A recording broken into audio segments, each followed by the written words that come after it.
आप सबों को जय मसीह की। परमेश्वर के उपस्थिति में, उसकी आराधना में आप सबों का स्वागत है। आइए हम सब अपने सिरों को झुकाए परमेश्वर के आगे अपने आप को नम्र करें और परमेश्वर की उपस्थिति के लिए परमेश्वर की सहायता को मांगे कि हम आज की आराधना परमेश्वर के सामने एक उत्तम सुखदायक सुगंध के रूप में हम ला सकें। अपने आंखों को बंद करें, इस समय हम प्रार्थना करेंगे। हृदय को तेरे सामने लाकर रखते हैं हम, हृदय को तेरे सामने लाकर रखते हैं हम, वंदना करते हैं हम, वंदना करते हैं हम, वंदना करते हैं हम, वंदना करते हैं हम। जीवित परमेश्वर, हम प्रभु यीशु मसीह के नाम से आपके पवित्र चरणों के नज़दीक में उपस्थित हैं। हम आपका हृदय से धन्यवाद करते हैं परमेश्वर, आपकी कृपा और भलाई के लिए, आपके दया और अनुग्रह के लिए। इस समय परमेश्वर हम विशेष रूप से आपका धन्यवाद करते हैं परमेश्वर, आपने हमारे जीवनों को इस पृथ्वी के ऊपर बना कर रखा और प्रभु हर एक प्रकार की मुसीबत और समस्याओं से और परेशानियों से बचा कर रखा है। आज परमेश्वर इस पवित्र दिन में हम आपकी आराधना और उपस्थिति में परमेश्वर आ सकते हैं। हम आपका हृदय से धन्यवाद करते हैं और पवित्र आत्मा परमेश्वर हम आपको आमंत्रित करते हैं हमारे बीच में। प्रभु आज की आराधना प्रभु आप हमारी सहायता और मदद करें ताकि परमेश्वर आत्मा और सच्चाई के साथ और प्यारे परमेश्वर प्रभु जी सच्चे हृदय के साथ परमेश्वर हम आपकी निकटता में लेकर आ सकें और आपकी महिमा हमारे जीवनों से हो सके। सारा आदर और सारी महिमा आपको देते हैं, सारा नियंत्रण पवित्र आत्मा परमेश्वर आपके हाथों में देते हैं और इस प्रार्थना को प्रभु यीशु मसीह के नाम से मांगते हैं, आमीन। परमेश्वर के वचन में लिखा है, उसके फाटकों में धन्यवाद के साथ प्रवेश करो और उसके आंगनों में स्तुति करते हुए प्रवेश करो, जय जयकार के साथ उसके सन्मुख आओ। आइए हम परमेश्वर की महिमा और उसकी आराधना में कुछ गीतों को गाएंगे। गीत के नंबर 473, जय जय प्रभु यीशु की, हमको बचाने आया जगत में उसकी स्तुति करो। और उसके बाद हम एक और गीत को गाएंगे, आराधना हो आराधना, खुदावंत यीशु की आराधना। सो आइए हम सब परमेश्वर की महिमा और उसकी स्तुति करते हुए जय जयकार के साथ हम उसके आंगनों में प्रवेश करें, उसके समक्ष हम उपस्थित हों। जय जय प्रभु यीशु की हालेलुया, जय जय प्रभु यीशु की हालेलुया, हमको बचाने आया जगत में उसकी स्तुति करो, गाओ खुशी के गीत हालेलुया।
में उसकी स्तुति करो।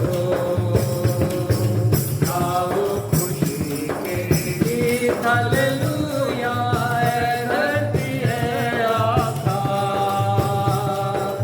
आया मसीह जग में, आपका करने हर दम होगे साथ यीशु के, खुशी और शांति आराम। दुख बीमारी वहाँ न होगी, धन्य प्रभु का नाम। हर दम होगे साथ यीशु के, खुशी और शांति आराम। दुख बीमारी वहाँ न होगी, धन्य प्रभु का नाम। जय जय प्रभु यीशु की, हालेलुया, जय जय प्रभु यीशु की, हालेलुया। हमको बचाने आया जगत में, उसकी स्तुति करो। गाओ खुशी के गीत, हालेलुया, है धरती है आकाश, आया मसीह जग में, आपका करने नाम। परमेश्वर की महिमा में हम और एक गीत को गाएंगे, आराधना हो आराधना, खुदा यीशु की आराधना। आराधना हो आराधना, खुदावंद यीशु की आराधना। आराधना हो आराधना, खुदावंद यीशु की आराधना। शांति दाता की आराधना, मुक्ति दाता की आराधना।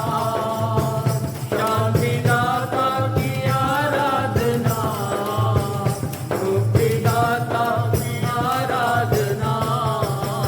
आराधना हो आराधना, खुदावंद यीशु की आराधना। आराधना हो आराधना, खुदावंद यीशु की आराधना। पवित्र दिल से आराधना, प्रेमी मन से आराधना। पवित्र दिल से आराधना, प्रेमी मन से आराधना। आराधना हो आराधना, खुदावंद यीशु की आराधना। आराधना हो आराधना, खुदावंद यीशु की आराधना। मेरे मसीहा की आराधना, जीवन दाता की आराधना। मेरे मसीहा की आराधना, जीवन दाता की आराधना। आराधना हो आराधना, खुदावंद यीशु की आराधना। आराधना हो आराधना, खुदावंद यीशु की आराधना। दूतों के संग संग आराधना, स्तुति प्रशंसा आराधना। दूतों के संग संग आराधना, स्तुति प्रशंसा आराधना। आराधना हो आराधना, खुदावंद यीशु की आराधना। आराधना हो आराधना, खुदावंद यीशु की आराधना। हालेलुया, धन्यवाद जगत पर परमेश्वर, हम आपका हृदय से धन्यवाद करते हैं। हम आपके बड़े नाम की महिमा और स्तुति करते हैं। आइए हम अपने बाइबल को निकाल लें। भजन संहिता 27 भजन 27 हम निकालेंगे और इसे हम एक साथ मिलकर पढ़ेंगे। भजन संहिता 27 Psalms 27 हम निकालेंगे और एक साथ मिलकर इसे पढ़ेंगे। उसके पश्चात हम विश्वास वचन और प्रभु की प्रार्थना में शामिल होंगे। परमेश्वर मेरी ज्योति मेरा उद्धार, आइए हम सब इसे एक साथ मिलकर पढ़ेंगे। यहोवा परमेश्वर मेरी ज्योति और मेरा उद्धार है, मैं किससे डरूं? यहोवा मेरे जीवन का दृढ़ ठहरा है, मैं किसका भय खाऊं? जब कुकर्मियों ने जो मुझे सताते और मुझी से बैर रखते थे, मुझे खा डालने के लिए मुझ पर चढ़ाई की, तब वे ही ठोकर खाकर गिर पड़े। चाहे सेना भी मेरे विरुद्ध छावनी डाले, तो भी मैं ना डरूंगा। चाहे मेरे विरुद्ध लड़ाई ठन जाए, उस दशा में भी मैं हियाव बांधे निश्चिंत रहूंगा। एक वर मैंने यहोवा से मांगा है, उसी के यत्न में लगा रहूंगा कि मैं जीवन भर यहोवा के भवन में रहने पाऊं, जिससे यहोवा की मनोहरता पर दृष्टि लगाए रहूं और उसके मंदिर में ध्यान किया करूं। क्योंकि वह तो मुझे विपत्ति के दिन में अपने मंडप में छिपा रखेगा, अपने तंबू के गुप्त स्थान में वह मुझे छिपा लेगा और चट्टान पर चढ़ाएगा। अब मेरा सिर मेरे चारों ओर के शत्रुओं से ऊंचा होगा और मैं यहोवा के तंबू में जय जयकार के साथ बलिदान चढ़ाऊंगा और उसका भजन गाऊंगा। हे यहोवा, मेरा शब्द सुन, मैं पुकारता हूँ, तो मुझ पर अनुग्रह कर और मुझे उत्तर दे।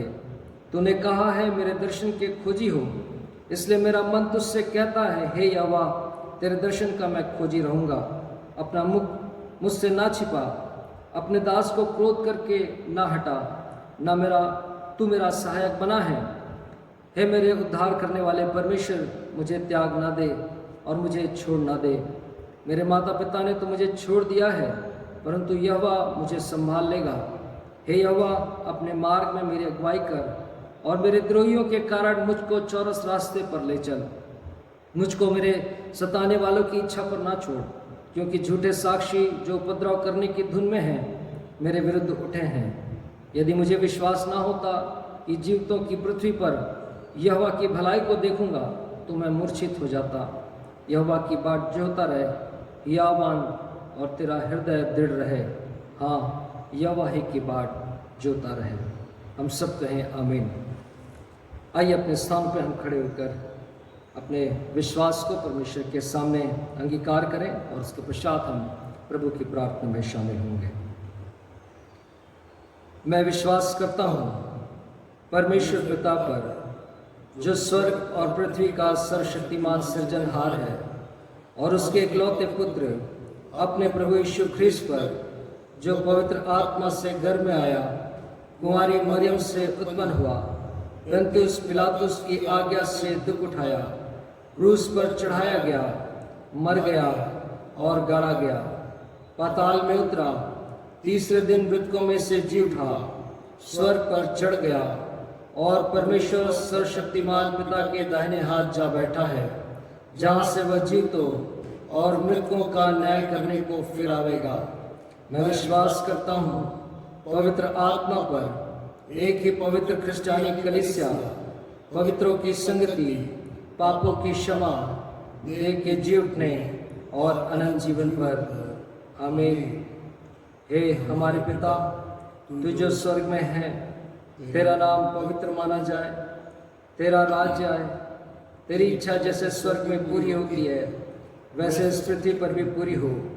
हमारे दिन भर की रोटी आज हमें दे, और जैसे हमने अपने अपराधियों को क्षमा किया है, वैसे ही हमारे अपराधों को क्षमा कर, और हमें परीक्षा में ना ला, बल्कि बुराई से बचा, क्योंकि राज, पराक्रम और महिमा सदा तेरी ही है।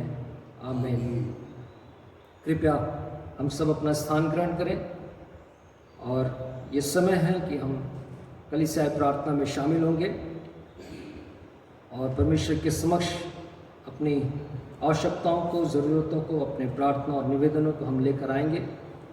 लेकिन उसके पहले हम एक गीत को गाएंगे, गिन गिन के स्तुति करूं। हम इस गीत को जानते हैं और इस गीत को गाकर हम परमेश्वर की महिमा और उसकी आराधना करें, उसकी उपासना करें, क्योंकि सचमुच में उसने हमारे जीवन में बड़े बड़े अद्भुत कामों को किया है इस विपत्ति के दिन में परमेश्वर ने अपने लोगों को अपनी सहायता, अपनी सुरक्षा प्रदान की है। आइए हम उसकी स्तुति और महिमा करें, गिन गिन के हम उसकी स्तुति और प्रशंसा करें।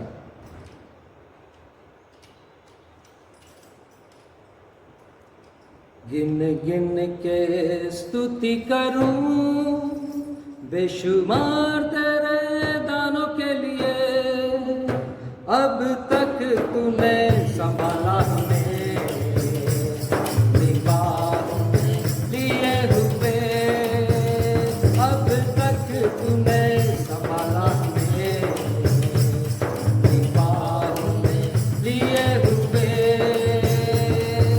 तेरे शत्रु का निशाना तुझ पर होगा ना सफल, तेरे शत्रु का निशाना तुझ पर होगा ना सफल। आँखों की पुतली जैसे वो रखेगा तुझे हर पल, आँखों की पुतली जैसे वो रखेगा तुझे हर पल।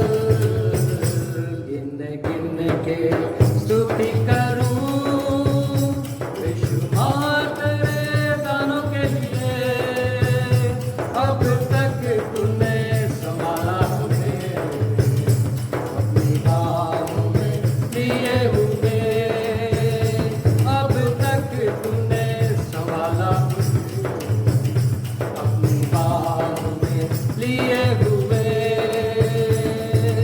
आंधियाँ बन के आए जिंदगी के बिखर, आंधियाँ बन के आए जिंदगी के बिखर। कौन है तेरा के बनहारा, है भरोसा तेरा किधर, कौन है तेरा के बनहारा, है भरोसा तेरा किधर। गिन गिन के स्तुति करूं बेशुमार तेरे दानों के लिए, अब तक तूने संभाला हमें अपनी बाहों में लिए हुए, अब तक तूने संभाला हमें अपनी बाहों में लिए हुए। आए जो तुझे मिटाने वे शस्त्र होंगे बेअसर, आए जो तुझे मिटाने वे शस्त्र होंगे बेअसर। तेरा रचने वाला तुझ पर रखता है अपनी नजर, तेरा रचने वाला तुझ पर रखता है अपनी नजर।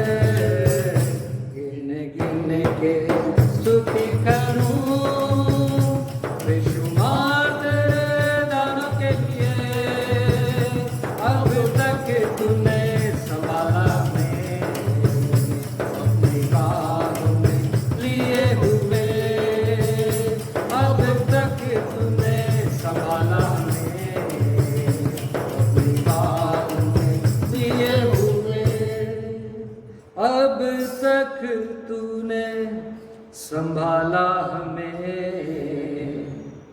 अपनी बाहों में लिए हुए। धन्यवाद करते हैं परमेश्वर, हम आपके बड़े नाम की स्तुति करते हैं। हम मिटने गए परमेश्वर यहोवा, ये केवल आपकी महाकरुणा का फल है परमेश्वर।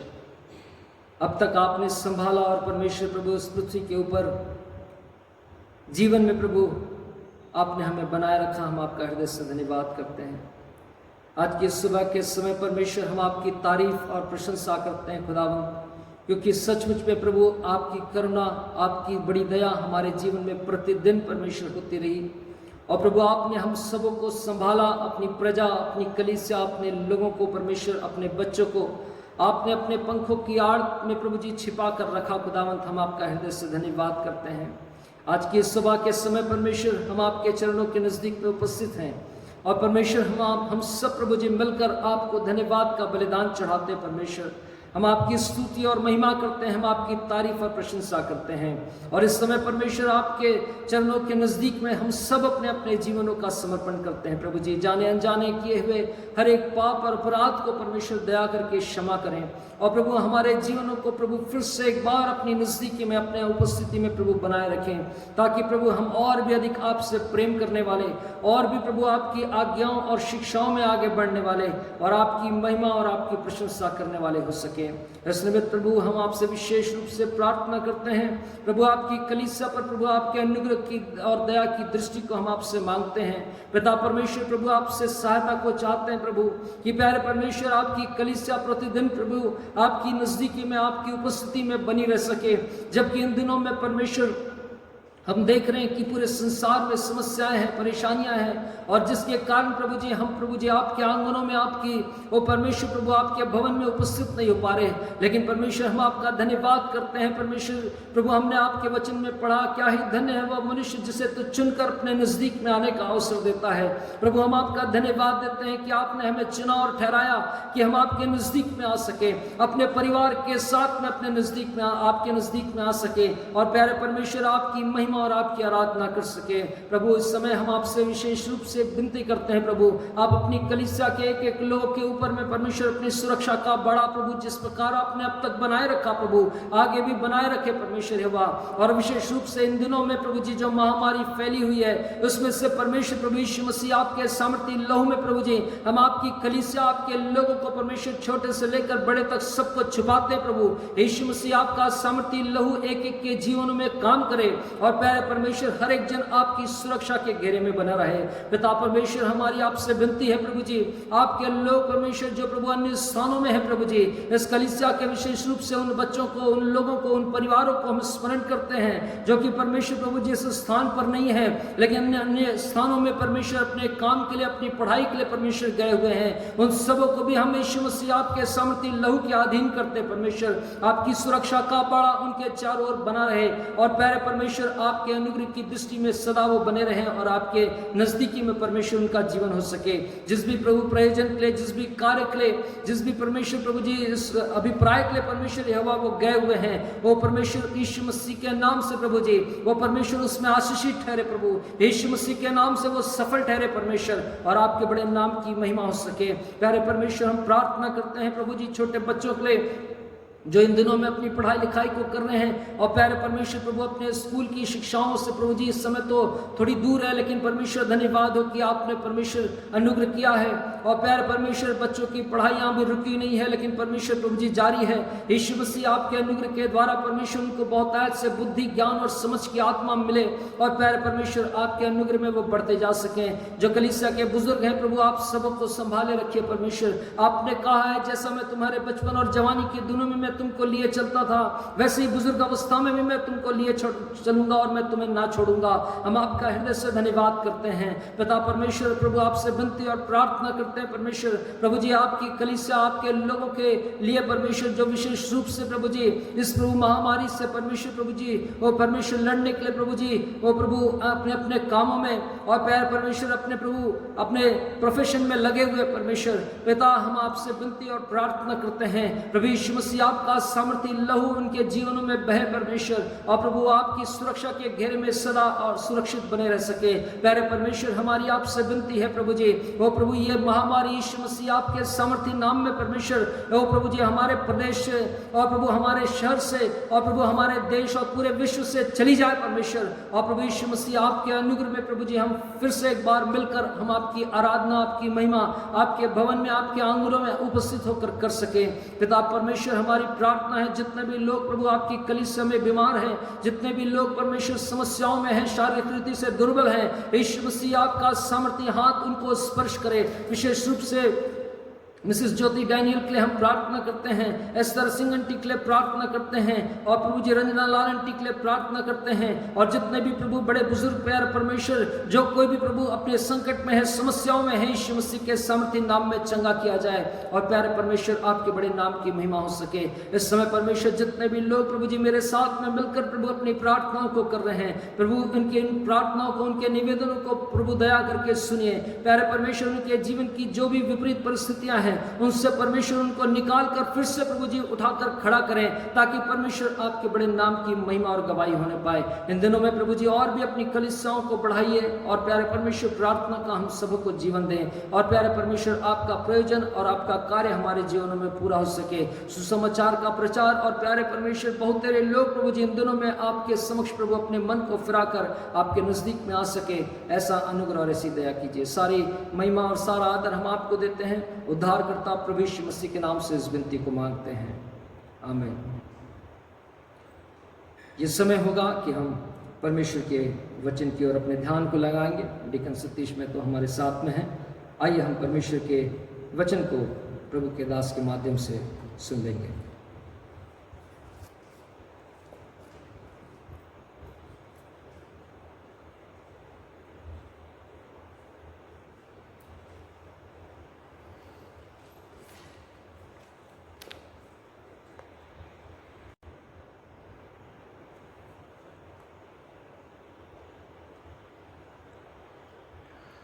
आप सबों को हमारे उद्धारकर्ता प्रभु यीशु मसीह के नाम से मेरा नमस्कार।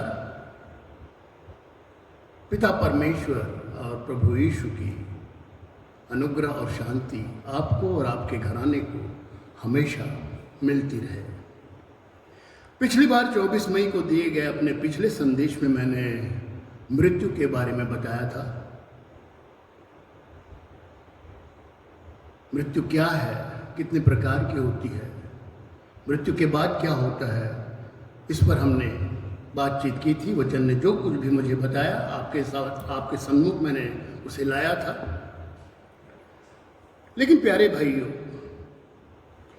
मृत्यु का संदेश तब तक पूरा नहीं होता जब तक हम पुनरुत्थान का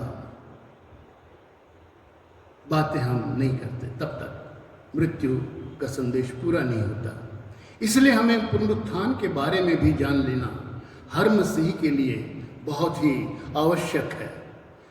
मृत्यु के साथ पुनरुत्थान की भी जानकारी होना आवश्यक तो है ही, साथ ही हर मसीही को इस बात पर विश्वास करना है कि मरने के बाद हमारा पुनरुत्थान होगा।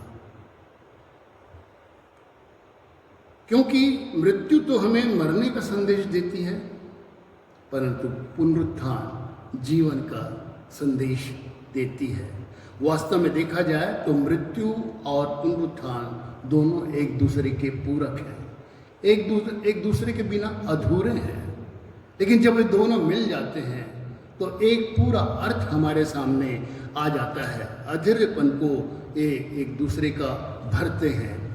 तो आइए आज हम पुनरुत्थान पर बातें करेंगे। वचन हमें इसके बारे में क्या सिखाता है, इस पर हम ध्यान देंगे, और मैं कोशिश करूंगा कि जैसा वचन हमें कहता है वैसे ही आपके सामने मैं प्रस्तुत कर सकूं। पर इससे पहले कि हम आज के संदेश में जाएं, एक छोटी सी प्रार्थना हम करेंगे।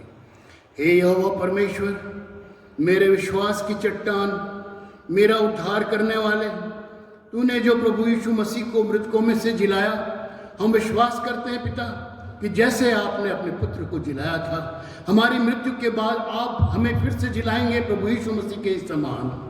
प्यारे पिता, मेरे मुंह का वचन आपको ग्रहण योग्य हो, और प्यारे पिता, मेरे हृदय का ध्यान आपको ग्राह्य हो। आज के वचनों को जब हम प्यारे पिता आपकी भेड़ों के पास लाते हैं, प्यारे प्रभु आपसे विनती करते हैं, यहोवा के डरवैयों के चारों ओर उसके दूत उसका बचाव करते हैं। इसी निमित्त आपसे प्रार्थना करता हूँ, मेरा बचाव, मेरी रक्षा अपने दूतों को भेज कर कीजिए प्रभु, कि मेरे मुंह से कोई भी ऐसी बात ना निकले जो आपको ग्रहण योग्य ना हो। प्रभु यीशु मसीह के नाम से मांगते हैं, आमीन। इस बात को कोई भी मसीही इनकार नहीं कर सकता कि पुनरुत्थान का सिद्धांत मानने के ही कारण मसीही धर्म जो है हमें दूसरों से अलग करता है। ऐसी बात नहीं है कि पुनरुत्थान को दूसरे धर्म वाले नहीं मानते। कुछ धर्म हैं जो पुनरुत्थान को मानते हैं, परंतु बहुत सारे ऐसे धर्म हैं जो पुनरुत्थान को नहीं मानते परंतु किसी और बात को मानते हैं।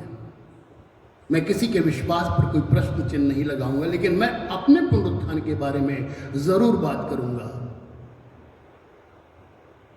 पुनरुत्थान के साथ ही साथ उसके पैरेलल, उसके समानांतर एक शब्द और चलता है, पुनर्जन्म, रीइनकार्नेशन। और पुनर्जन्म का मतलब होता है फिर से उत्पत्ति, फिर से उत्पत्ति। एक शरीर छूटने के बाद उसी मनुष्य का दूसरा शरीर धारण करना।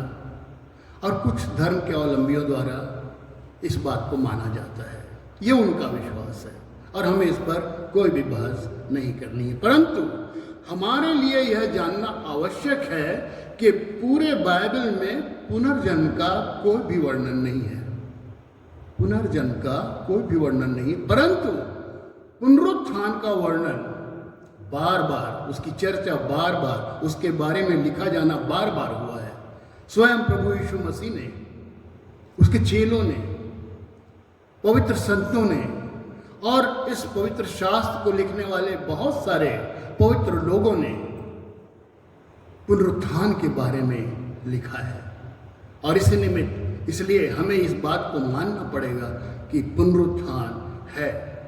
और कैसे और कहाँ पर ये लिखा गया है, इन चीज़ों को हम देखेंगे। हमारे लिए यह जानना आवश्यक है कि पूरे बाइबल में पुनर्जन्म की चर्चा नहीं है, परंतु पूरी तरह से पुनरुत्थान का ही समर्थन किया गया है। यूहन्ना रचित सुसमाचार उसके 11वें अध्याय के 25वें पद में प्रभु यीशु मसीह स्वयं कहते हैं, पुनरुत्थान और जीवन मैं ही हूँ, जो कोई मुझ पर विश्वास करता है वह मर भी जाए तो जिएगा।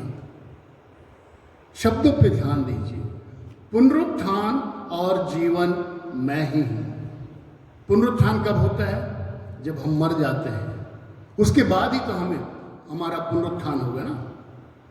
लेकिन यहाँ पर पहले प्रभु यीशु मसीह पुनरुत्थान शब्द का उपयोग करते हैं और बाद में जीवन का उपयोग करते हैं। साफ जाहिर है प्रियो, यहाँ पर प्रभु यीशु मसीह आत्मिक जीवन के बारे में बात कर रहे हैं, इस सांसारिक जीवन के बारे में बात नहीं कर रहे हैं। और इसीलिए पहले वो पुनरुत्थान शब्द को इस्तेमाल करते हैं और बाद में जीवन का इस्तेमाल करते हैं। वह जीवन जिसे हम अमर जीवन कहते हैं, अनंत जीवन कहते हैं, अनश्वर शरीर के साथ के जीवन के बारे में वो कहते हैं। तो पुनरुत्थान और जीवन मैं ही हूँ, और जो कोई मुझ पर विश्वास करता है वह मर भी जाए। यहाँ पर सांसारिक मृत्यु की बात कहता है, वो मर भी जाए तो भी जिएगा, क्योंकि उसका पुनरुत्थान स्वयं प्रभु यीशु मसीह पिता परमेश्वर के साथ करेगा। जैसे प्रभु पिता परमेश्वर ने यीशु मसीह को जिलाया, उसी तरह से वो हमें भी मृत्यु के बाद जिलाएगा। तो सबसे पहली बात जो हमारे लिए जानना चाहिए कि पुनरुत्थान क्या है। क्या है पुनरुत्थान? थोड़ा सा अपने मस्तिष्क पे और अपने ज्ञान पे जोर लगाइए कि पुनरुत्थान, जिसे हम रिजरेक्शन भी कहते हैं, क्या है, हम उससे क्या समझते हैं। पुनः उत्थान, फिर से खड़ा होना, अगर उसका शाब्दिक अर्थ देखा जाए तो यही उसका अर्थ निकलता है। लेकिन बाइबल के जानकारों के द्वारा जो उसकी परिभाषा निकाली गई है वो कुछ इस तरह से है, मृत शरीर का अनश्वर शरीर के साथ जीवित होना पुनरुत्थान है। मृत शरीर का अनश्वर शरीर के साथ जीवित होना पुनरुत्थान है। Arising to eternal life of body is resurrection. क्या मतलब हुआ इसका?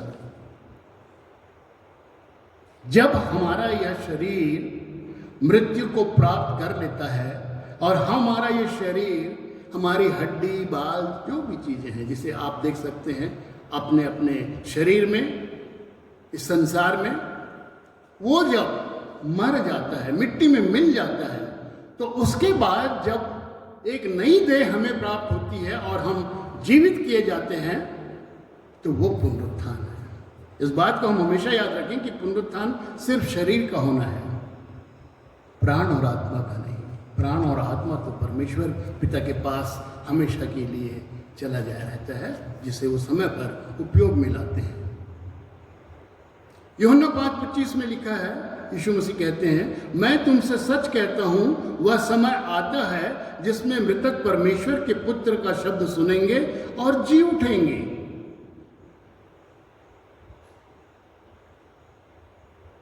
वह समय आता है जिसमें मृतक परमेश्वर के पुत्र यानी यीशु मसीह का शब्द सुनेंगे और जी उठेंगे। तो पुनरुत्थान क्या है? मृत शरीर का अनंत काल के लिए, हमेशा के लिए जीवित होना। अब दूसरी बात जो हमारे मनों में आती है वो ये है कि किन का होगा, किन का पुनरुत्थान होगा?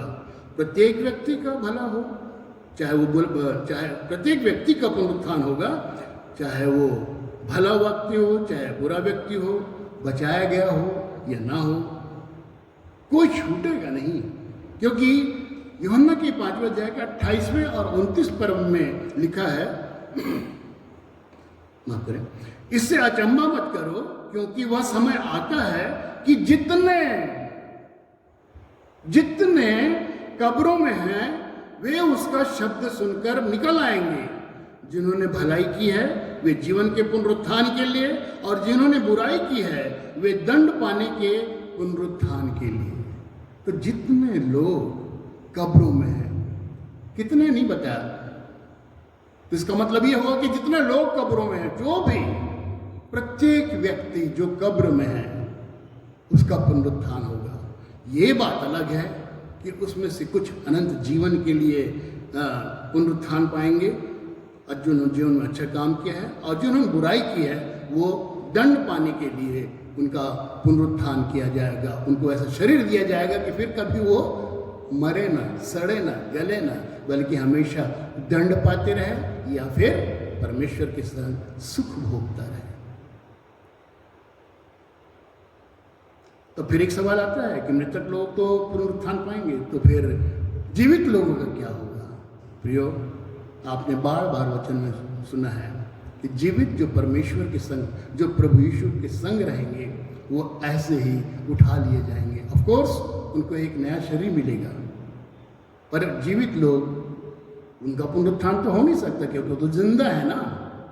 तो जब जिंदा है तो वो ऐसे ही उठा लिए जाएंगे। जिस वक्त स्वरदूत, प्रधान स्वरदूत का स्वर सुनाई पड़ेगा, तू अपनी आंखें स्वर की ओर उठाना और अपने हाथों को ऊपर उठाना, और उसके बाद मृतकों के बाद हम जीवित लोग भी हवा में, बादलों में प्रभु यीशु के साथ मिल जाएंगे। ये वचन आपने कई बार सुना होगा और आपने इस वचन इस बाइबल से पढ़ा भी होगा। तो ये बात जरूर है कि जो देह हमें मिलेगा उसका जो तेज है वो इस शरीर के समान नहीं रहेगा, इस सांसारिक शरीर के समान नहीं रहेगा। हमारी देह अविनाशी तत्व बन जाएगी। ध्यान से सुनिए, हमारा ये जो शरीर है, जब पुनरुत्थान के बाद नया शरीर जो मिलेगा वो एक अविनाशी तत्व बन जाएगा। आज ये हमारा शरीर कुछ तत्वों से मिलकर बना हुआ है, परंतु वो जो शरीर बनेगा उसमें जो तत्व परमेश्वर इस्तेमाल करेगा, वो तत्व इस सांसारिक शरीर को बनाने के लिए जो तत्व लगे हैं उससे कई गुना बेहतर, कई गुना श्रेष्ठ तत्व रहेंगे जो उस शरीर का निर्माण करेंगे। वो कैसा होगा उसके बारे में बाइबल बताती तो नहीं है कि किन किन चीज़ों से बनेगा, परंतु जब उसका तेज अलग है, उसकी महिमा अलग है, तो हम ये कह सकते हैं कि जिस भी तत्व से वो शरीर बनाया जाएगा, वो देह बनाई जाएगी, वो श्रेष्ठतम होगी, सबसे अच्छी होगी। तभी तो उसका तेज जो है वो अलग ही होगा। मानव जाति का जैसे ये भौतिक पुनरुत्थान हो रहा है कि शरीर का जो रिप्लेसमेंट है वो शरीर से हो रहा है, वैसे ही एक आत्मिक पुनरुत्थान भी हमारा होता है। शरीर से शरीर का अगर रिप्लेसमेंट है तो वो तो भौतिक पुनरुत्थान हो गया जो हमें दिखाई दे रहा है ना, लेकिन आत्मिक पुनरुत्थान भी मनुष्य का होता है और प्रत्येक मसीही को के लिए ये आवश्यक है कि वो आत्मिक पुनरुत्थान को प्राप्त करे। आत्मिक पुनरुत्थान आपको किसी भी हालत में प्राप्त करना है। अगर जीते जी आपने आत्मिक पुनरुत्थान प्राप्त नहीं किया है तो प्रियो आपके लिए अवसर है जो आप जिंदा हैं। मृत्यु के बाद आपको कोई अवसर नहीं है कि आपका आत्मिक पुनरुत्थान हो। जब तक आप जिंदा हैं, प्रभु यीशु मसीह का अनुग्रह आप पर है, तब तक आप आत्मिक पुनरुत्थान कर लीजिए। और ये आत्मिक पुनरुत्थान आप कैसे प्राप्त करेंगे? वचन के अनुसार चलने से आप आत्मिक पुनरुत्थान को प्राप्त करेंगे। तो वचन के अनुसार आप चलेंगे कब? जब आप वचन को पढ़ेंगे, मनन करेंगे, तब उसके बारे में जान पाएंगे और तब आपको क्या करना है यह परमेश्वर स्वयं बताएगा और उसके अनुसार आपको चलना है। और जब हमारा आत्मिक पुनरुत्थान हो जाता है तो हम ये पापों से या अपराधों से वो मुक्त कर देता है। भजन संहिता में राजा दाऊद कहता है, हे मेरे पिता, हे मेरे परमेश्वर, मेरे अपराधों को क्षमा कर, मेरे पापों को ढांप दे। और प्रिय, जब हमारा आत्मिक पुनरुत्थान होता है तो यह हमें पापों से और अपराधों से, दोनों से मुक्त कर देता है और हम स्वर्गदूतों के समकक्ष खड़े हो जाते हैं, उसके समान हो जाते हैं। प्रभु यीशु के बराबर हम होने का प्रयत्न, हमारा प्रयास छलकता है। और जो एक वारिस का अधिकार होता है, प्रभु यीशु मसीह का अधिकार, एक पुत्र का अधिकार परमेश्वर जो प्राप्त करता है, उसमें हम भागीदार हो जाते हैं। भागीदार हो जाते हैं जब हमारा आत्मिक पुनरुत्थान होता है। 1000 वर्ष के राज्य में जब प्रभु का आएगा, उसमें हम उसके साथ शासन करते हैं जब हमारा पुनरुत्थान आत्मिक होता है। एक चीज और हमें जाननी चाहिए, पुनरुत्थान स्थायी और अस्थायी दोनों रूप में होता है जो हमें इस बाइबल से पता चलता है। स्थायी पुनरुत्थान, अस्थायी पुनरुत्थान। अस्थायी पुनरुत्थान के उदाहरण इसी बाइबल में ही हमें मिल जाते हैं। आप याद कीजिए, पुराने नियम में संतों ने, नबियों ने कुछ लोगों को फिर से जीवित किया था। यीशु मसीह स्वयं ने अपने मित्र लाजर को जीवित किया। उसके अलावा नाइन की विधवा के पुत्र को भी जीवित किया। पौलुस ने और अन्य चेलों ने भी कुछ लोगों को जीवित किया, ये आप जानते हैं। लेकिन जितने लोग जीवित किए गए, रिजरेक्टेड जो लोग थे, वो फिर से मर गए, फिर से मर गए। लाजर जिंदा किया गया प्रभु यीशु मसीह के द्वारा, परंतु वो फिर से मर गया, हमेशा के लिए वो जिंदा नहीं रहा। ऐसे ही दूसरे लोग जो जिलाए गए थे, वो सारे लोग फिर से मर गए। ये अस्थायी पुनरुत्थान है, अस्थायी। स्थायी पुनरुत्थान तब माना जाता है जैसे प्रभु यीशु मसीह का पुनरुत्थान हुआ।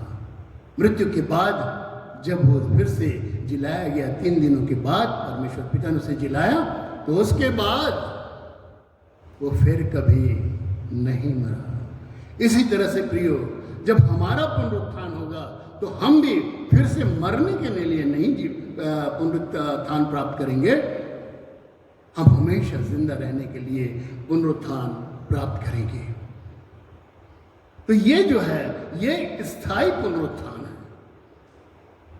एक बार जब हम जीवित हो गए, एक नई देह पा लिए, तो वो फिर कभी भी न सड़ेगा, न गलेगा, न मरेगा। ये जो है, ये स्थायी पुनरुत्थान है। और जो अंतिम पुनरुत्थान होगा वो स्थायी ही होगा। इस बात को हमेशा याद रखिए, अंतिम पुनरुत्थान स्थायी होगा, अस्थायी नहीं होगा। अभी भी हम कभी कभी सुनते हैं कि फला संत ने किसी को मृतक को जीवित किया। हम वहाँ पर उनके इस बात का खंडन नहीं करते और न ही हम इस बात पे कुछ बोलना चाहते हैं। अगर पिता परमेश्वर ने उन्हें ऐसी कोई शक्ति दी है तो ये ज़रूर हो सकता है, इस चीज़ को हम मानते हैं। पर यह भी अस्थायी पुनरुत्थान है। दूसरी चीज़ और मैं एक चीज़ और बताना चाहता हूँ विशेष, कि पुनरुत्थान के बारे में वचन दो पुनरुत्थान के बारे में वर्णन करती है। दो पुनरुत्थान के, एक प्रथम पुनरुत्थान और एक द्वितीय पुनरुत्थान। प्रथम पुनरुत्थान जो है वो किनका होगा? किनका होगा प्रथम पुनरुत्थान? आदम से लेकर प्रभु के 1000 वर्ष के शासन तक सभी न्यायप्रिय, आशीषित और बचाए गए लोगों का प्रथम पुनरुत्थान होगा। आदम से लेकर अब तक बहुत सारे लोग मरे हैं। आज हमारे संसार की जनसंख्या 700-750 करोड़ है, और इससे पहले कितने लोग मर गए और आगे भी मरेंगे। जब तक परमेश्वर के पुत्र प्रभु यीशु मसीह का 1000 साल का राज्य पूरा नहीं होगा, तब तक तो लोग पैदा भी होंगे और मरेंगे भी। तो ये सारे लोग प्रथम पुनरुत्थान को प्राप्त करेंगे। कौन से लोग? जो बचाए गए हैं, जिन पर मसीह की छाप है, ये लोग प्रथम पुनरुत्थान को प्राप्त करेंगे। तो इस पुनरुत्थान में, प्रथम पुनरुत्थान में कौन कौन से लोग शामिल हैं, आइए उसके बारे में कुछ हम बातें करें। सबसे पहले पहला पुनरुत्थान स्वयं प्रभु यीशु मसीह का था। पहला पुनरुत्थान प्रभु यीशु मसीह का। फिर उसके बाद आप वचन में ही पढ़ते हैं कि जब उसकी मृत्यु होती है प्रभु यीशु मसीह की, तो मंदिर का पर्दा फट जाता है और बहुत से पवित्र संत लोग यरूशलेम की गलियों में, सड़कों में चलते हुए दिखाई देते हैं। प्यारे भाइयों, ये लोग भी प्रथम पुनरुत्थान के भागीदार हैं, क्योंकि ये जब अपने कब्रों से निकलते हैं, उसके बाद ये फिर से उस कब्र में नहीं जाते, उस अधोलोक में नहीं जाते, ये वहां से सीधा सीधा स्वर्ग धाम जाते हैं। क्योंकि यीशु मसीह ने 3 दिन तक जो प्रचार अपनी मृत्यु के बाद अधोलोक में जाके किया था, उसमें जितने भी प्रभु यीशु मसीह के पर विश्वास करने के और प्रभु मसीह के विश्वास में ही जो लोग मृत्यु को प्राप्त किए गए, तो उन सबों को अधोलोक से वो छुड़ाकर अपने साथ स्वर्ग धाम में ले गया है, और वहां वो न्याय का इंतजार कर रहे हैं। तो ये लोग प्रभु यीशु मसीह और उसके बाद वो संत लोग, ये सब प्रथम पुनरुत्थान के अधिकारी होंगे। और कौन होगा? जब महाक्लेश काल आएगा, देखिए 7 साल का एंटी क्राइस्ट का राज्य रहेगा। 3.5 साल तो बहुत अच्छा चलाएगा, 3.5 साल में जो है वो महाक्लेश काल का रहेगा। और उस वक्त जो ख्रिस्त विरोधी का छाप नहीं लेंगे, बहुत सारे लोग बड़ी दर्दनाक पीड़ादायक मृत्यु को प्राप्त करेंगे, क्योंकि ख्रिस्त विरोधी ये चाहता है कि सब उसकी पूजा करें, परमेश्वर की ना करें। लेकिन उस वक्त भी कुछ लोग जरूर रहेंगे जो अपने आप को प्रूव करेंगे, प्रमाणित करेंगे कि वे मसीह के पीछे चलने वाले लोग हैं।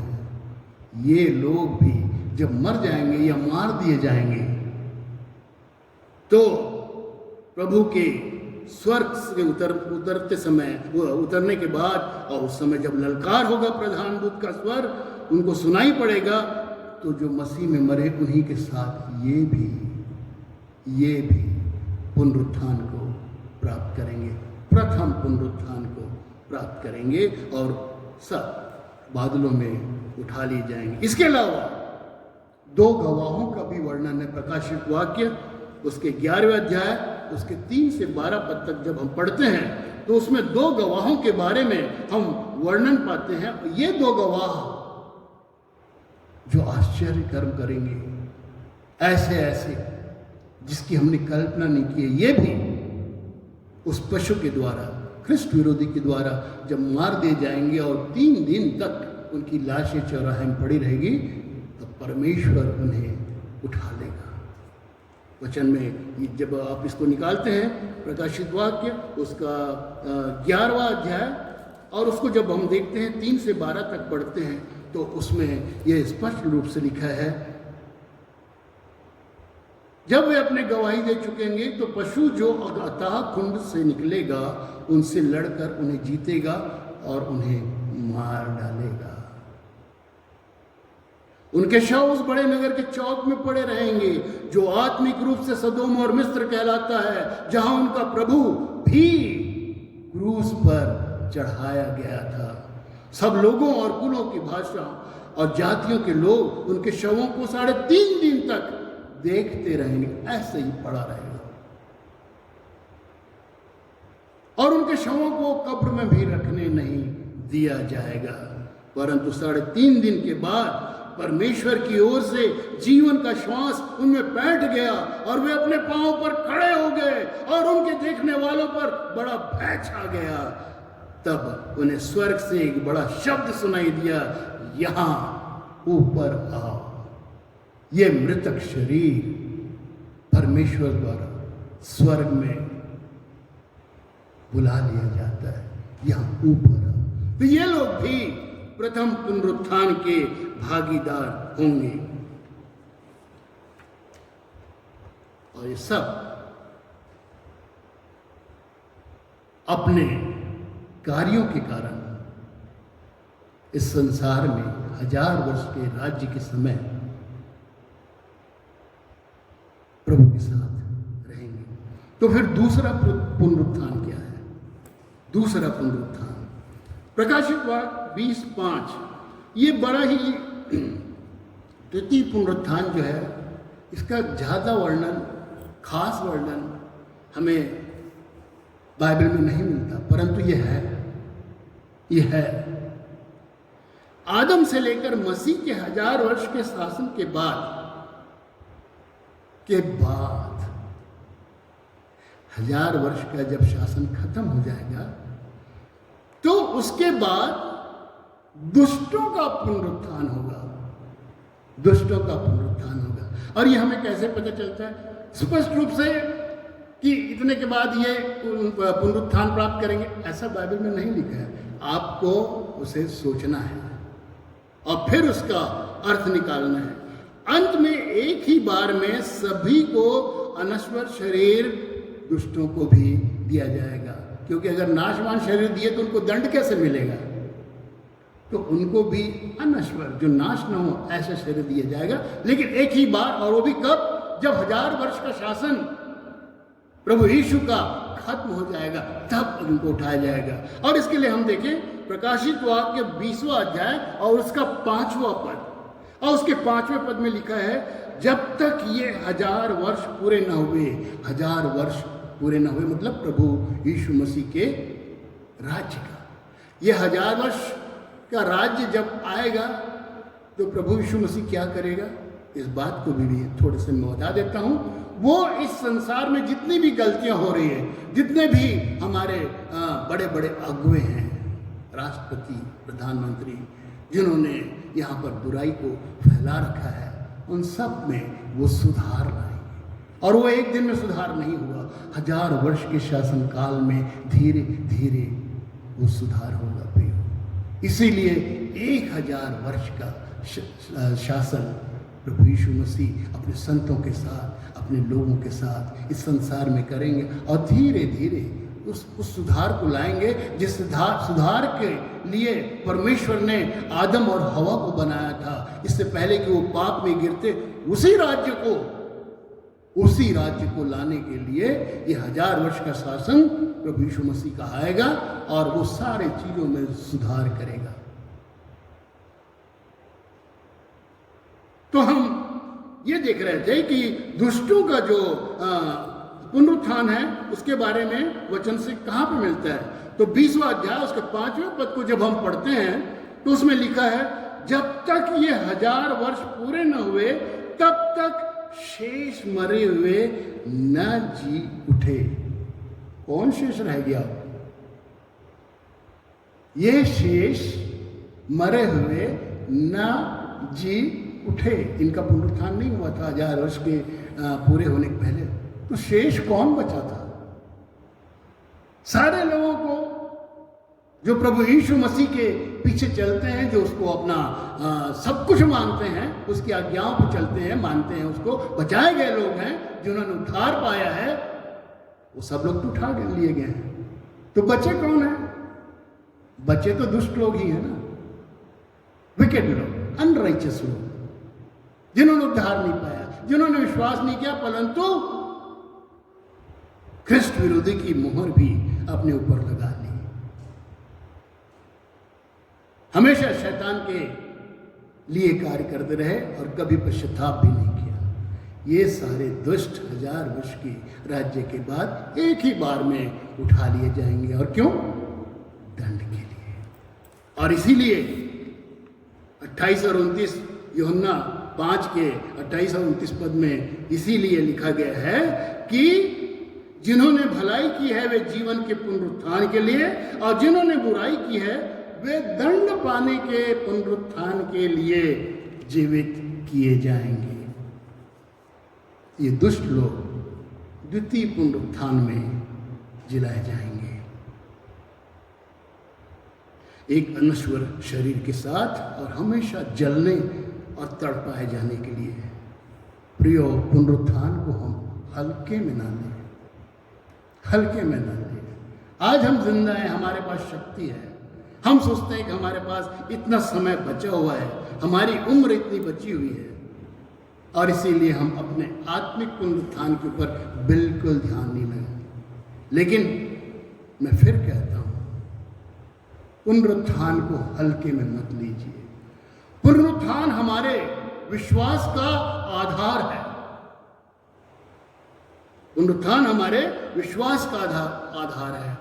पिछले समय में रेवरेंड प्रदीप दास ने मनुष्य की उम्र को बताया था कि कोई 70 साल से ज़्यादा नहीं जिएगा, अपने बल के कारण 80 साल भी जी ले।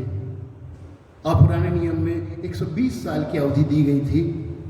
और जब आप इंटरनेट को थोड़ा सा खंगालेंगे, देखेंगे, तो उसमें सबसे ज़्यादा उम्र जो रिकॉर्डेड है, जो प्रूव्ड है, वो है 116 साल।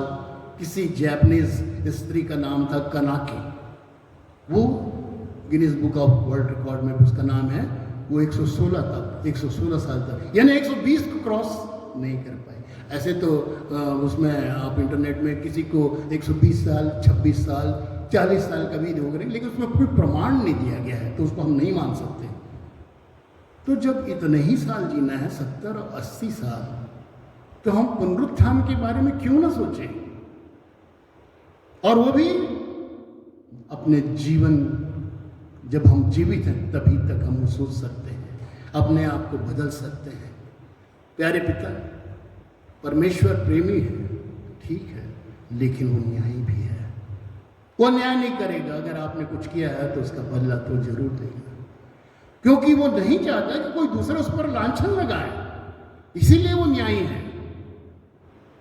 तो इसीलिए हमें भी पुनरुत्थान के लिए तैयारी करके रखना है, तैयार रहना है, क्योंकि हम जो प्रचार करते हैं, जैसे पहला कुरिन्थी उसके 15 अध्याय और 12 और 18 में हम पाते हैं, पौलुस कुरिन्थी की कलीसिया को लिख के बताता है कि पुनरुत्थान जो है वो हमारे विश्वास का आधार है, और अगर पुनरुत्थान नहीं होता तो मसीही विश्वास जो है बेकार है, मसीह धर्म झूठा है। क्योंकि हम प्रचार किस बात का करते हैं कि हमारा प्रभु जो मर गया था वो फिर से जिंदा हुआ, और अगर वो जिंदा नहीं हुआ, अगर उसका पुनरुत्थान नहीं हुआ, तो हमारा प्रचार तो व्यर्थ है, हम गलत प्रचार करते हैं। 12वां अध्याय देखिए उसका, 15वां अध्याय और उसका 12 से 18, और इसमें इस तरह से लिखा है, इसलिए जबकि मसीह का यह प्रचार किया जाता है कि वह मरों में से जी उठा, तो तुम में से कितने कैसे कहते हैं कि मरे हुओं का पुनरुत्थान है ही नहीं? कैसे कहते हो? हम जो चेले हैं, जो चेले थे उसमें, वो बोलते हैं कि हम इस बात का गवाह हैं कि प्रभु यीशु मसीह मारे गए और 3 दिन बाद जिंदा हुए और 40 दिनों तक देखा है उसे लोगों ने। हम उस बात के गवाह, अपनी आंखों से उसे देखा है। तो पुनरुत्थान है ही नहीं, ये कैसे कह सकते हो? और यदि मरे हुओं का पुनरुत्थान नहीं है तो मसीह भी नहीं जी उठा। अगर पुनरुत्थान नहीं है तो मसीह भी नहीं जी उठा, और यदि मसीह भी नहीं जी उठा तो हमारा तो प्रचार करना ही व्यर्थ है। मसीही धर्म, ईसाईयत जो है उसका प्रचार करना ही व्यर्थ है, क्योंकि वो तो जिंदा ही नहीं हुआ।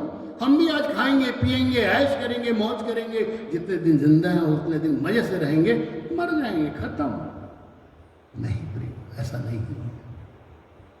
वरन हम परमेश्वर के झूठे गवाह ठहरेंगे, ये भी पौलुस कुरिन्थी की पुस्तक को कहा में लिखा है। तो प्रियो, पुनरुत्थान जो है वो हमारे विश्वास का आधार है। इसीलिए मैं कहता हूं इसे हल्के में मत लीजिए। स्तिफनस को जब पत्थरवाह करने के लिए मारा जाने वाला था वो बेचारा, तो उसके पहले उसने अपना पूरा वर्णन प्रभु यीशु मसीह के बारे में और अपने अंतिम प्रचार को किया था। उसने क्या कहा था? हे कड़े गर्दन वालों, खतनाहीन हृदय से जो हो, काम से जो खतनाहीन हो, तुम्हारे बाप दादा भी पवित्र आत्मा का विरोध करते थे और उन सारे लोगों को मार डाला जिन्होंने प्रभु यीशु मसीह के आमद की भविष्यवाणी की थी। और तुमने भी वही किया जो प्रभु यीशु मसीह को भी मार डाला। जब आपका आत्मिक पुनरुत्थान नहीं होता, प्यारे प्रभु, स्तिफनुस के यही शब्द हमारे ऊपर भी लागू होता है। ओ stiff-necked people with uncircumcised heart, and yet your forefather opposed the Holy Spirit. Stiff-necked, कड़ी गर्दन वाले, ये शब्द जरा अजीब सा लगता है।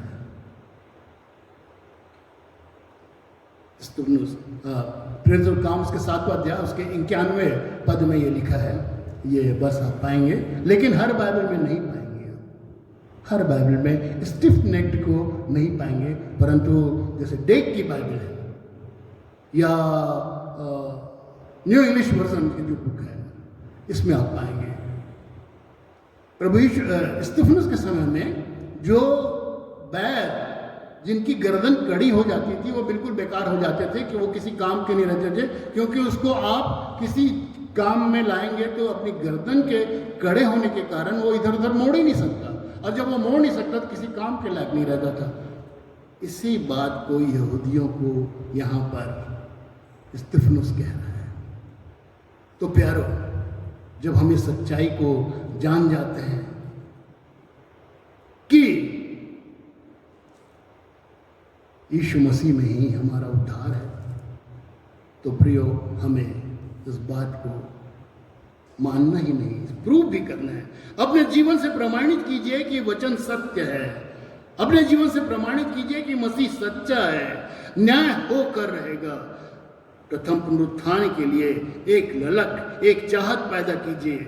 आपके लिए, हमारे प्रभु की सेवा करने के लिए ये अंतिम अवसर है।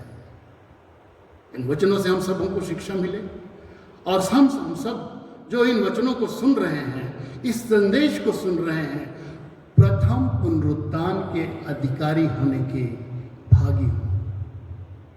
यह मेरा आप लोगों से विनती है, जो भी इस वचन को सुन रहे हैं, प्रथम पुनरुत्थान के भागी होने का प्रयास कीजिए। परमेश्वर आप सबों को आशीष दे।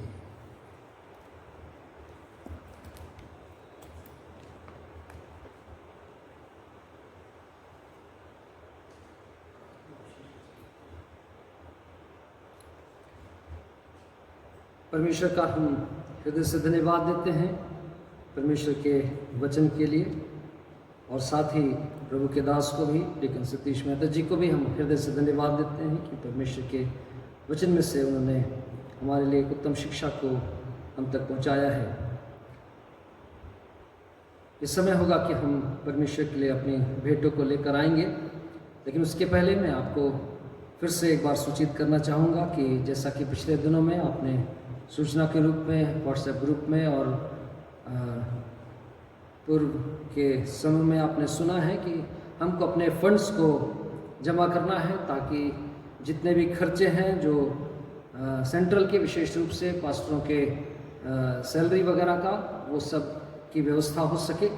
इसलिए हम सब अपने अपने फंड्स को आप अवश्य रूप से जमा करें।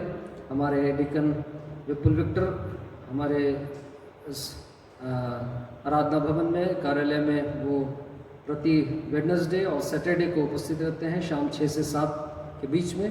सो आप यहाँ पर आकर आप अपने फंड्स को जमा कर सकते हैं, ताकि सारे जो खर्चे की व्यवस्था है वो पूरी की जा सके। साथ ही साथ मैं आपसे अनुरोध करता हूँ, कलीसिया से मेरा विशेष अनुरोध है कि हम सब अपनी प्रार्थनाओं में विशेष रूप से इस विषय को रखें कि परमेश्वर अनुग्रह करे कि और भी जो सरकारी नियम कानून हमको मिले हैं वो शिथिल हो सके, नरम हो सके, और हम सब परमेश्वर के भवन में उपस्थित होकर उसकी आराधना, उसकी महिमा में शामिल हो सके। सो ये प्रार्थना हम सब अपने अपने व्यक्तिगत प्रार्थनाओं में और पारिवारिक प्रार्थनाओं में इन बातों को स्मरण रखें, और विशेष रूप से हम इन बातों के लिए प्रार्थना करें। आइए हम अपनी भेंटों को परमेश्वर के नज़दीक में लेकर आएंगे। गीत का नंबर 200, यह हुआ चरवाहा मेरा कोई घटी मुझे नहीं है, इस गीत को हम गाएंगे और अपनी भेंटों को परमेश्वर के नज़दीक में लेकर आएंगे।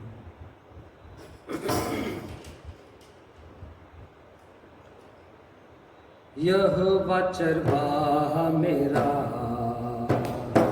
कोई घटी मुझे है,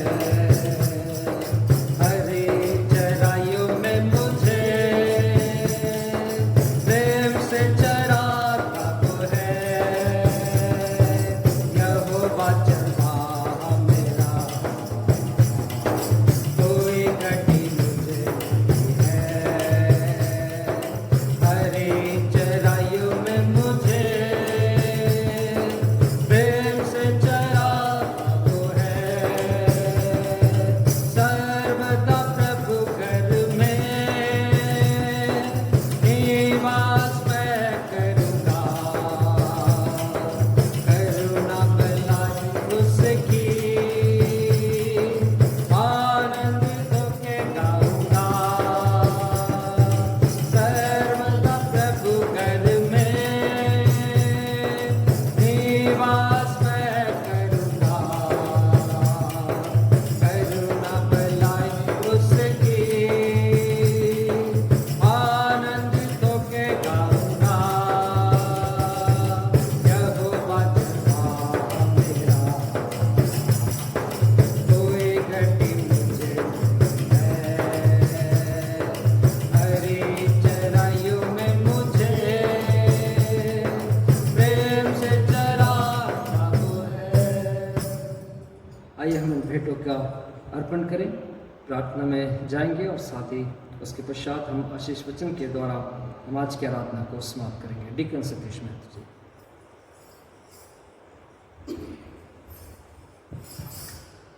आइए इस भेंट को प्रभु को अर्पित करें। प्यारे पिता परमेश्वर, धन्यवाद देते हैं प्रभु, अब तक आपने हमें सुरक्षित रखा, अपने पंख तले विश्राम दिया है प्रभु। जब सारी दुनिया महामारी के भय से कांप रही है, प्यारे पिता हमें आपने स्थिर रखा है, किसी भी बीमारी में पड़ने नहीं दिया, अपनी कलीसिया को संभाल के रखा है प्रभु। इस निमित्त आपका धन्यवाद करते हैं। ये आपकी अनुग्रह है, आपका प्रेम है पिता, जो स्वर्ग से आप हमें देखते हैं और बचाते हैं। अपने मनों को दीन करते हुए प्रभु ये छोटा सा दान आपको, भेंट आपको अर्पित करते हैं। प्यारे पिता, इसे ग्रहण कीजिए, आशीषित कीजिए और इसे खर्च करने वालों को विवेक और बुद्धि दीजिए, ताकि प्रभु वो इसे आपके अच्छे कार्यों के लिए खर्च कर सकें, आपके नाम की बढ़ती के लिए इसे खर्च कर सकें। जितने लोगों ने यह दान दिया है प्यारे प्रभु, उनके घरों में अपने आशीष को उंडे। आपके पास तो आशीष देने के बहुत सारे रास्ते हैं पिता, किस रास्ते से आशीष आ जाए हम नहीं जानते, परंतु हम ये जानते हैं कि किसी न किसी रास्ते से आप आशीष को भेज देते हैं, क्योंकि आप किसी का उधार नहीं रखते। प्यारे पिता, उन लोगों के लिए भी प्रार्थना करते हैं पिछले सप्ताह जिन लोगों का जन्मदिन था या ब्याह की वर्षगांठ थी या और विशेष कारण है खुशी प्राप्त करने का, इन सबों के लिए आपको धन्यवाद देते हैं प्रभु। आने वाले दिनों में भी आप हमारे साथ रहिए, हमें सुरक्षित रखिए, और ऐसे ही अगले रविवार को प्रभु फिर से हम आपके वचनों का प्रसारण कर सके, YouTube के माध्यम से आपके लोगों तक पहुंचा सके प्रभु।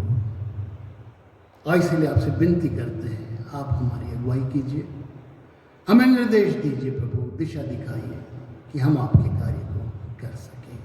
सारी बातों के लिए, आज की आराधना के लिए आपको धन्यवाद देते हुए इस प्रार्थना को आपके पुत्र यीशु मसीह के नाम से मांगते हैं, सुनिए और ग्रहण कीजिए, आमीन। आइए हम आशीष ग्रहण करें। और अब हमारे परमेश्वर पिता का प्रेम, प्रभु यीशु मसीह का अनुग्रह और पवित्र आत्मा की संगति और सहभागिता हम में से प्रत्येक के साथ जीवन पर्यंत बनी रहे, आमीन। पवित्र आत्मा पिता पुत्र इन तीनों की अब होवे स्तुति, जैसा कि वो आरंभ में था,